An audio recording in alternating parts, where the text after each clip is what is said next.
ধূমকেতুতে যেই শুভশ্রীকে দেখেছিলাম আমার খুব অচেনা লেগেছিল। একদম। আমি সেই শুভশ্রী বহুদিন আগে উত্তরণ ঘটে গেছে, তার ট্রান্সফরমেশন ঘটে গেছে। দেব শুভশ্রী আলাদা করে, দেব এবং শুভশ্রী দুজনের ক্যারিয়ার পাথেই এতটাই ইভলভ করে গেছে, বর্তমানের সাথে না দেব না শুভশ্রী কারোর অভিনয় বা ক্যারিয়ারের সঙ্গে আমি খুব একটা সঙ্গতি পাই। সোনার খাসা নাই ইচ্ছে করে তোরে নিয়ে যাই।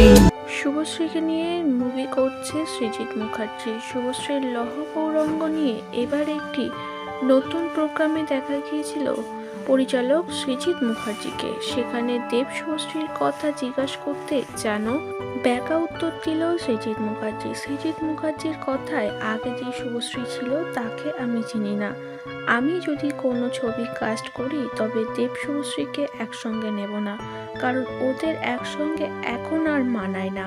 এবং ধূমকেতু ছবি নিয়েও কথা বলেছে পরিচালক সৃজিত মুখার্জি। জানিয়েছে এই ছবিটা শুধু চলেছে পুরনো জুটি একসঙ্গে দেখবে বলে দর্শক।